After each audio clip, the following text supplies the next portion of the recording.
Hi guys, and welcome to our channel. So you've just received your gorgeous new shiny cuisine companion, but you're not quite sure where to start or how to set it up. Well, sit back and relax as we talk you through some of the basics along with some of the accessories that came with the machine to get you started on your journey. Okay guys, so firstly we have our bowl. Now to get this into our actual machine, there's an easy way to remember which way is the right way. There is a lip at the back of the bowl and also a ridge on the bottom of the base. So you'll know that you're putting your bowl into your machine in the correct position if these two are at the back of the machine. Now, to release the bowl, once we have it in the machine, there are two simple handles on either side of the bowl that you simply squeeze to release from the machine. Let me show you how. If we just pull our machine over, bowl with the lip at the back, you'll hear it click into place on both sides. That bowl is now locked into our machine. If we wanted to release that bowl, it's as simple as squeezing the two little handles either side, and that will release the bowl from the machine. Very simple, very straightforward. In the middle of the bowl, I'll just move this over, you can see is the spindle. Now this spindle is where all of our attachments, all of our different blades and mixing sticks, etc., all sit onto that spindle. Now this whole bowl is machine washable. You can wash it in the dishwasher as long as you remove that spindle, and that is very simple to do. If you simply hold the spindle and turn it upside down, you'll see on the bottom there a little lock that locks that into place. If you turn that anti-clockwise, one small turn, that will simply lift off nice and easy. That spindle will now just fall directly out of the machine. We'll sit that down there, which then means that that whole piece can now go into your dishwasher to be washed. Very simple, very easy. Okay, and then to get the spindle back into the bowl, again, very simple. Take the spindle, place it back in the bowl, turn the bowl over, take the nut, place it back onto the spindle and turn in a clockwise direction. As simple as that. You are then ready to go.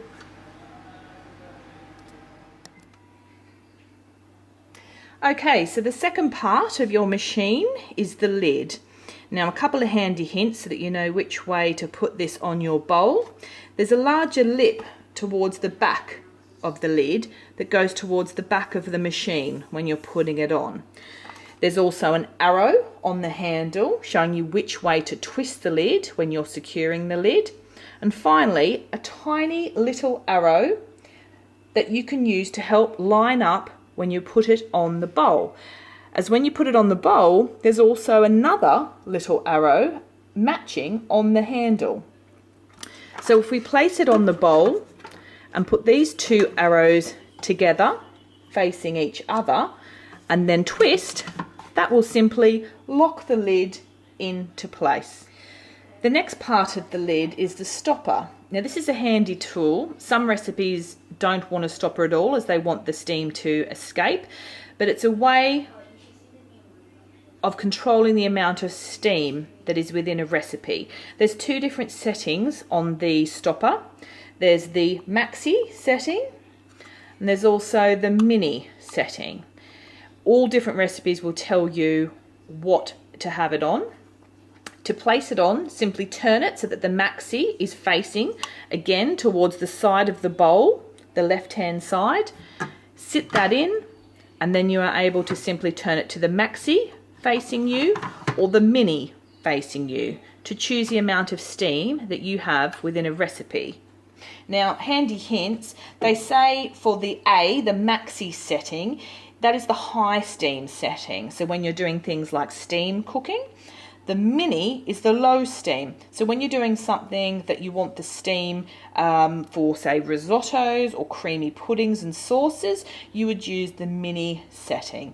Also great if you're making a sauce and you don't want it to splatter everywhere, to simply stop any mess.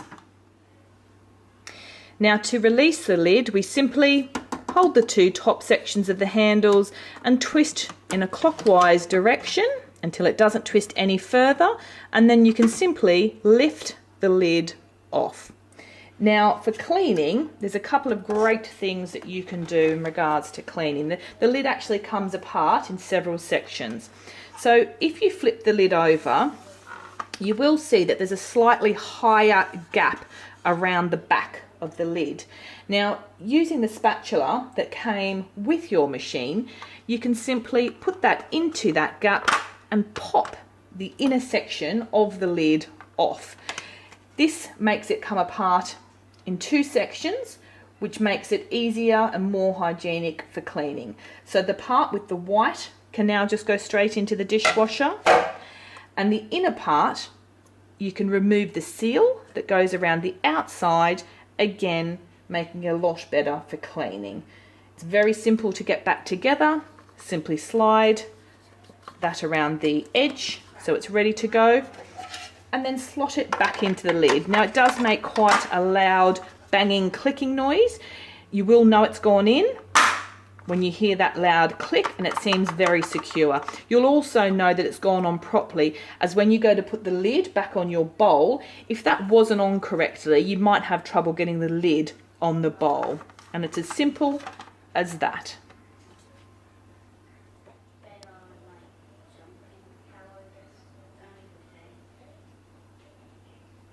Now let's go through some of the blades that come with the machine. So first of all, you have your ultra blade. This is super sharp. It's brilliant for things like dicing all of your carrots, onions, garlic, making soups, making purees, chopping meat, chopping fish, anything that you need to chop or dice really well. That ultra blade is the blade that you'll be using. You have your stirring blade. Now again, this is for anything that simply needs stirring. Risottos, stews, anything you need to brown if you're browning some onions, etc. That is the stirring blade that you will need to use. You have your whisk. So obviously, as it says, whisking egg whites, making mayonnaise, whipped cream, sauces, mashed potatoes. This makes the best mashed potatoes. It's amazing. And finally, the blade that I probably use the most, they call this the crushing or kneading blade. Now, this is used for making anything like dough, if you're making pancakes, if you want to crush ice, any sort of light batters or crushing nuts, really any either hard products that need cutting that you think might be a bit tougher on the ultra blade, or any doughs or batters or bread. So I use this a lot as I do a lot of baking. Now all of the blades sit into the machine very simply. You literally just drop them onto the spindle and they will twist into place. Really easy to use, also really easy to clean. Now I mentioned cleaning. A really handy little hint that saves on washing up is wash the bowl up whilst it's on the base. So in the side of the bowl here, there's a couple of measurement points. There's one that says 0.7 litres. If you put some warm water up to that mark and a couple of drops of dishwashing liquid, leave the blade in that you've just used and lock the lid on, and just do what I call a washing cycle, which is speed 7 for 3 minutes. And that will get your bowl and the blade that you've used sparkling clean. One less job that you have to worry about. Now the machine also comes with a steaming basket that simply has a handle and sits inside the machine. You put the lid on, and that enables you to do steaming of vegetables and other items. It's quite a large bowl. It's really good in size. A really handy hint with this bowl is if you're chopping items, vegetables that as you chop will generally fly up and sort of bounce around in the bowl. Because this bowl is such a great large size, sometimes that means that chopping can take a little bit longer. So a handy hint, if you simply place this basket in over the chopping spindle when you're chopping items and then put the lid on and do the chopping, it just means that those vegetables will get chopped a lot quicker and a lot more consistently because that basket keeps the items down closer to the blades. That's a really handy hint. I always do that when I'm chopping items, as it just gets a better, quicker chop on those vegetables. So let's have a look at some of our automatic programs. So there's 6 automatic programs, but within each of those programs, several of them will have several different functions. So for example, with soup, there's a program 1 and a program 2. With slow cook, there's a program 1. You can see that that would start at 130 degrees and run for 5 minutes. Or a program 2 that would only run at 95 degrees, but it would run for 45 minutes. So there's multiple functions within each of these automatic programs, and there's a handy little sheet that comes with the machine to tell you what each of the functions does, and also a lot of those functions are actually changeable, so you can quite often change the speed or the time or the heat to suit your preferences, which just makes it such a fantastic machine and just makes it so easy to use, literally at the touch of a button. So there's a couple of functions that I really love and use quite a lot on the Cuisine Companion. One is the slow cook, just on the program 1, as it goes to a lovely high temperature of 130, and it's a 5-minute cycle. That's just a great simple function to brown onions and garlics. It stirs at a slow speed whilst that's happening, and I can lower or up the time on that one to get the exact effect that I'm looking for. Another function that I really love is simply the pastry. The P1 cycle, which is the first one, it's a simple mixing cycle of 2 minutes and 30 seconds. Basically it runs on speed 5. Once it is actually combined and it's been mixed, the base of the unit then turns on to a nice low warm temperature. You leave the dough in the bowl so it can proof and rise. It's a really fantastic function that I use all the time. So the other items that came with the Cuisine Companion, you also get a set of scales, which are very accurate, very simple and easy to use, take up to a maximum of 5 kilos. I tend just to use the grams increments there.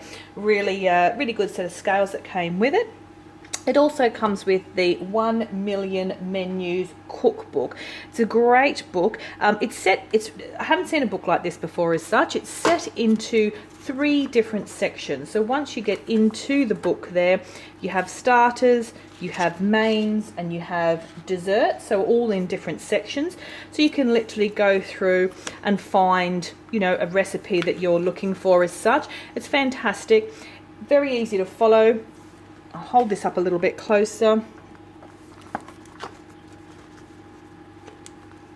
So very easy to follow. Each recipe will tell you what function you may be using if you are using a particular automatic program, what blade. So this one, for example, would be the crushing blade, but you'll also be using the whisk. Gives you all of the instructions and literally a step-by-step of how to actually prepare each of the recipes. So very easy to follow, and really good way of learning how to use your machine. I would suggest that when you get your machine, don't try sort of converting your family favourites immediately. Play with the cookbook, get to understand how the machine works and how it can do different functions that you would normally do by hand. Once you've got that down, then try maybe and look at converting different family recipes, and before you know it, you'll be an expert.